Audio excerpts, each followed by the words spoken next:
Cars fascinate me. When I was about 8 years old, I got my first taste at driving one. By 11, I was hooked, completely enamored with this machine. So it's with some sadness that I tell you that 20 years from now, it's unlikely that very many of you will be driving one. And in 30 years, I expect that even fewer will own one. I'd like to tell you a little bit about the process that's brought me to this conclusion, how I spent the last nearly decade of my life working to accelerate this transition to a driverless, and in fact, car ownerless world. While cars are fascinating, they're also incredibly dangerous, right? Particularly when they're controlled by humans. Every year, we lose about 1.25 million people to vehicle accidents, with another 20 to 50 million injured. Research has found that about 90% of vehicle accidents are caused by human error. In August of 2007, I set out to try to solve some of this. At the time, there was a lot of work, a lot of energy in the academic community into making a car driverless, into developing autonomous solutions that wouldn't require any human interaction at all. A lot of creative solutions, a lot of creative approaches were proposed. The problem was these solutions weren't designed to share control with a human. And that was important, because in many cases, a human is actually better suited for some things. We're a little better at contextual reasoning, at some judgment tasks. So we needed a system that could both assess the need for intervention, but figure out both when and how to take control of the car to avoid an accident. And that's a problem that wasn't solved. As I looked into a lot of the solutions that were out there, I struggled with it a little bit, because most of the approaches being used were based around a very traditional approach to control and computers, which is computers and controllers typically speak in the language of a path, right? It's a path that's planned through the environment and then tracked with a suitable controller. Challenge is humans don't think that way. To many of us, several paths through any environment are equally as good, as long as they, one, get us to the destination that we intended, and two, get us there safely. So I was giving this a lot of thought. In fact, one evening as I washed dishes, an idea came to me.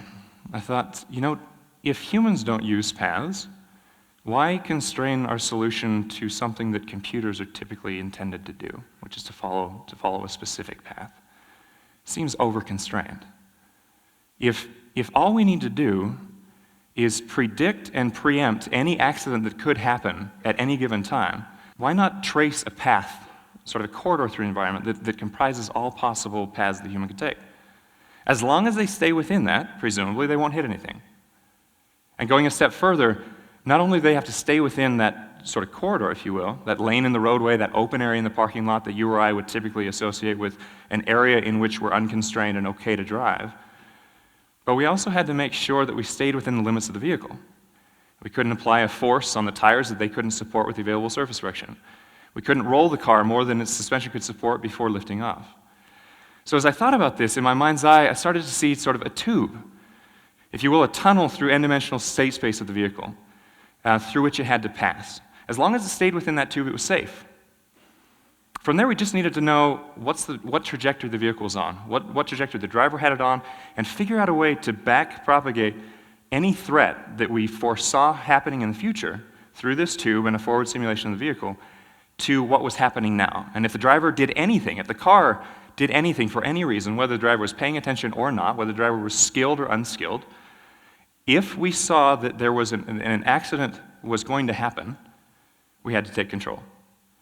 And then we could massage it a little bit. If we saw that an accident was getting close to happening, in fact, if we saw that the car at some point in the near future was going to experience, let's say, a lateral acceleration greater than what you or I would find comfortable, we would start to intervene. We would adjust behind the scenes the way the vehicle responded to you. So if you, for instance, started to turn too hard to one direction, and we saw that there was another car either in your blind spot or coming, or we saw that what you were doing was unsafe given the friction that was available on the road, we would just adjust it a little bit. You'd think you were a really good driver. You'd never have a problem. So that was sort of the idea, sort of the nexus of the idea. So I finished the dishes, and then just had to figure out how exactly to make this happen. The idea, in fact, was a little ways removed from reality. Started with a couple of simple things. I had to sort of work backwards, right? The idea, the vision, but none of it was really real until I could figure out exactly how to do it, right? And I had to do it with a computer, with a lot of the tools that we have. So I started with a triangle. In any environment, it turns out that a triangle only has 3 sides. And that's a little more significant than it sounds for the following reason. If you triangulate the environment, if you break it up into a set of contiguous triangles, each of them with an edge along or adjacent to a hazard, what you end up with is 3 distinct types. The first type has 2 unconstrained edges. Any vehicle path that passes through that triangle can only pass through in one direction. Right? There's no other edges that you can pass through. So that comprises a single homotopy. You chain several of those together, all of a sudden you've got a path, a corridor, a bundle of paths that the driver could take that's safe. Another kind of triangle has 2 or more constrained edges. Those are obviously no-goes. You can't trace a corridor through those. And the third is actually a decision triangle.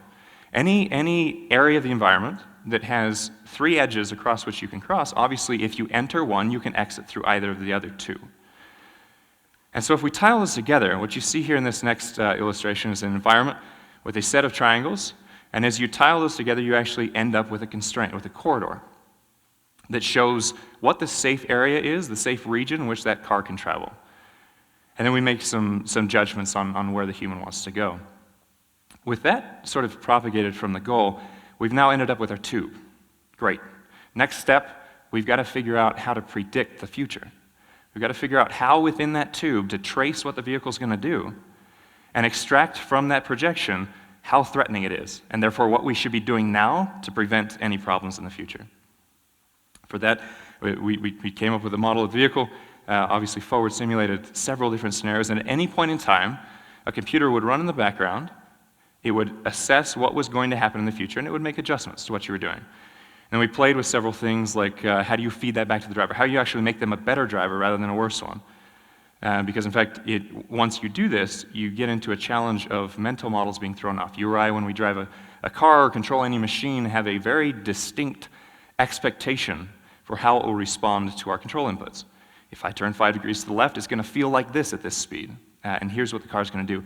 If it all of a sudden starts deviating from what you do, that starts to throw off your mental model unless we do some really tricky things with the steering wheel to give you a sense for exactly how the car and the controls map to what the car is doing and why we're doing what we're doing. So I'll show you a simulation here. What you see here is a couple of vehicles. The control is in gray. They're actually overlaid, so you won't see it yet. There you see it there. The blue is with our controller in the loop. In both cases, the driver is doing nothing, as though asleep or inattentive. In both cases, the driver obviously would have plowed into the back of the vehicle in front. With the controller in the loop, and you see there, the green bar on the left shows how much control it's taking, it waits and it watches. When the driver does nothing, and at the last possible moment, you'll notice that it takes some control, only as much as necessary, to pull the vehicle out, stay within that constraint tube. Again, you don't see it here, but that's what the vehicle is seeing, and safely pass the other vehicle. There were some really fascinating things that came of this.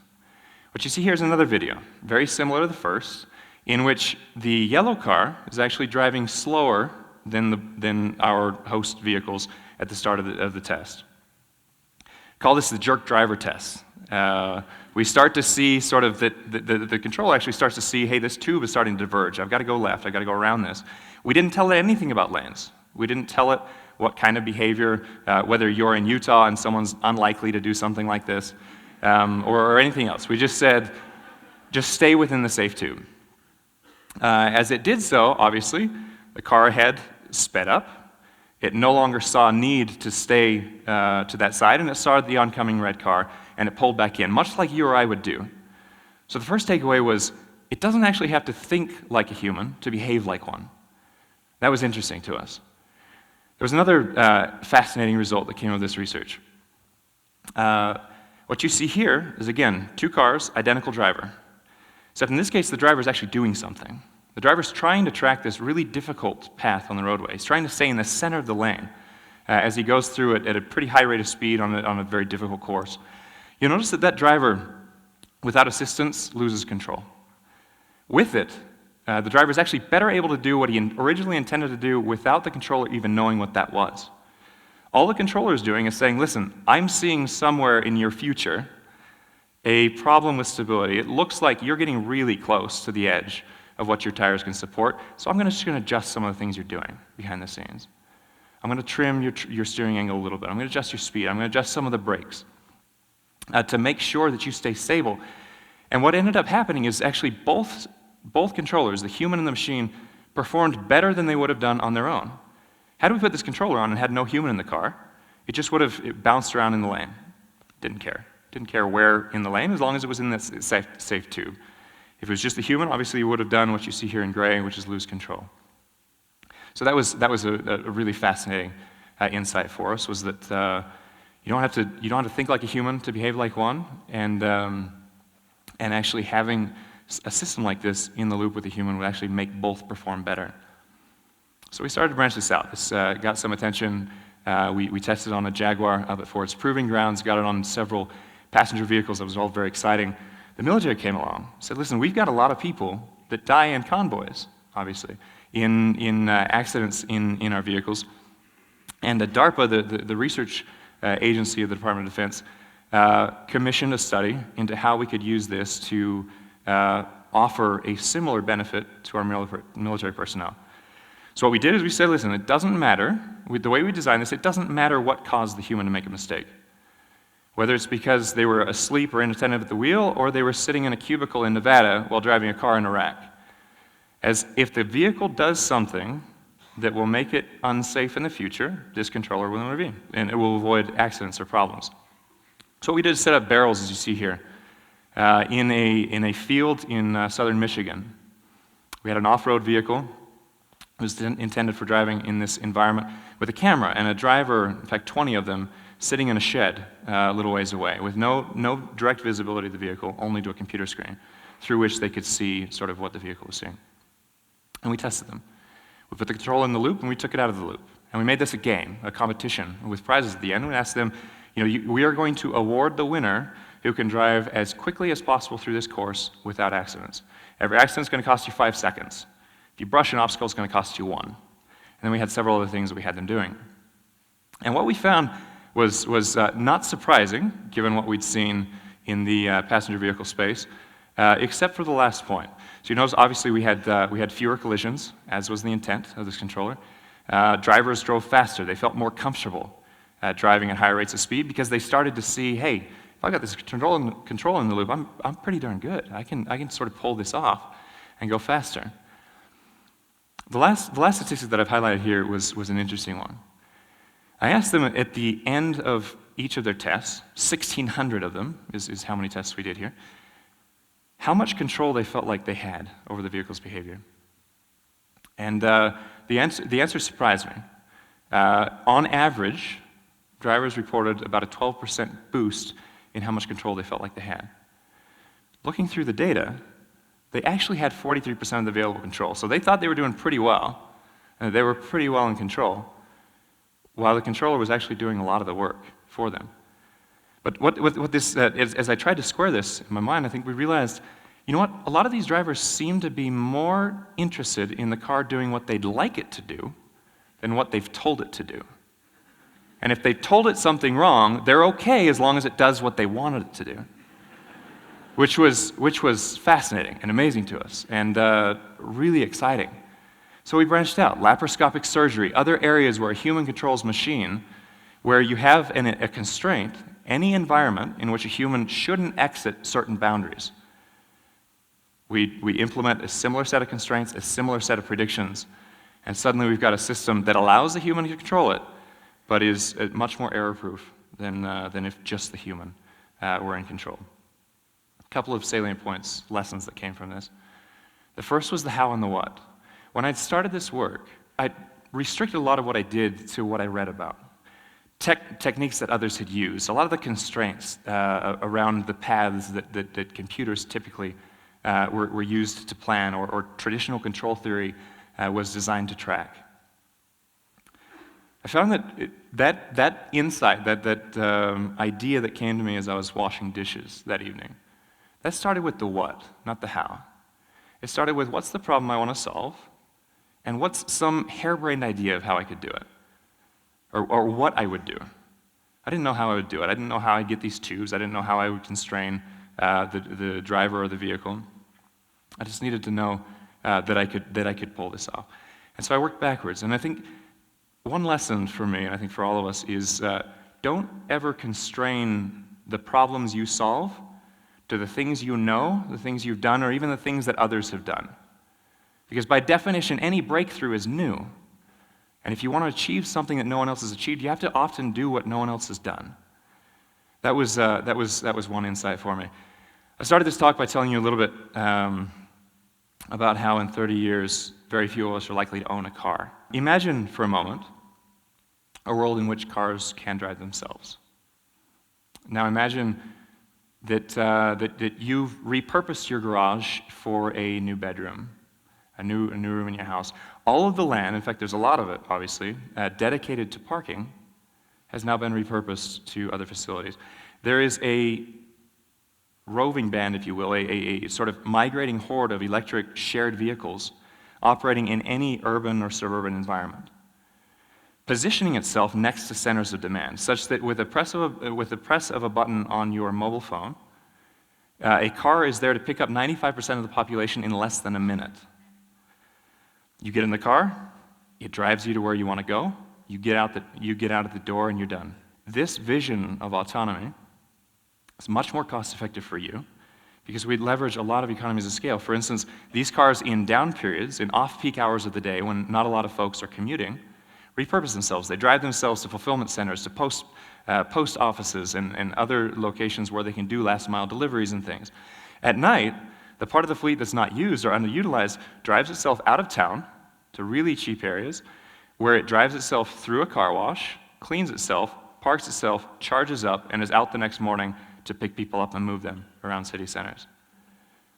By our estimates, in several urban environments, about one of these shared vehicles could replace about 4 personally owned ones. It does amazing things for our environment, it does amazing things for us. It's cheaper on an average basis to use one of these than to own a car. That's the future I think we're moving to. So in conclusion, I'll leave you with a question, one that I've not answered yet, not entirely. And that is, how do we avoid being overly influenced by techniques and tools that we or others know when we're trying to solve a new problem? So thank you for your time.